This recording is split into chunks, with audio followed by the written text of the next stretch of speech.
dans le but de rendre le document cadre de la politique nationale de l'administration du territoire et son plan d'action plus inclusif et participatif.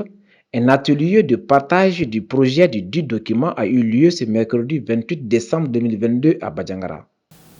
Je prends la parole au nom du maire et au conseil communal et au mien propre pour vous souhaiter la bienvenue à l'atelier de partage du projet du document cadre de politique nationale d'administration du terroir et son plan d'action. Tout d'abord, mes remerciements à l'État malien et ses partenaires d'avoir initié cet atelier pour mieux informer la communauté de base que nous sommes. L'information est l'un des maillons essentiels pour construire une paix durable et le vivre ensemble. Et tout projet fait par la consultation de la communauté de base, la mise en œuvre de son plan d'action devient facile. Cet atelier était placé sous la haute présidence du gouverneur de la région de Badjangara, M. Sidi Mohamed El Béchir. C'est un privilège et un réel plaisir pour moi de présider la cérémonie d'ouverture de l'atelier pour le partage du projet de document cadre de politique nationale d'administration du territoire et son plan d'action.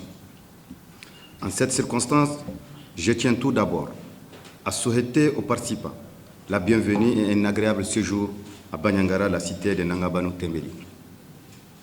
Je voudrais aussi saluer et rendre hommage à nos amis de l'aménagement ici présents pour leur engagement constant aux côtés du gouvernement du Mali à travers le financement de ce projet.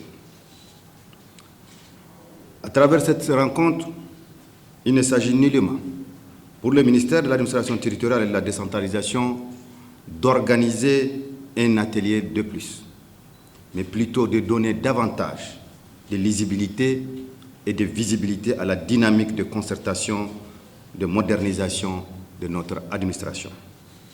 Mesdames et messieurs, la modernisation de l'administration publique et la restauration de l'image de l'État sont au cœur des préoccupations des plus hautes autorités de la transition et elles constituent la subsistance des projets et programmes exprimés dans le plan d'action gouvernemental PAG adopté par le Conseil national de transition. Les assises nationales de la refondation tenues en décembre 2021 ont mis en évidence la pertinence de cette préoccupation. Les assises ont diagnostiqué l'insuffisance de prise en charge de la politique de gestion du territoire dans la réforme de l'État comme étant une des lacunes dont souffre l'administration malienne. En effet, si un pas décisif a été franchi dans la mise en œuvre de la réforme de décentralisation avec le démarrage effectif depuis 1999 des collectivités territoriales, force est de constater que le processus a été confronté à des dysfonctionnements au nombre desquels on peut citer l'absence de coordination et de synergie entre les programmes de développement des collectivités territoriales et ceux des départements ministériels.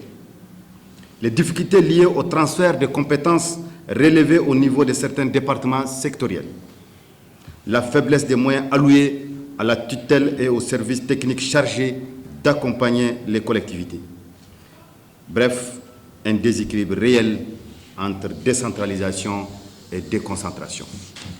Ce partage du document avait pour but de recueillir les contributions des représentants de l'État, les municipalités et la société civile pour l'amélioration de la qualité du document.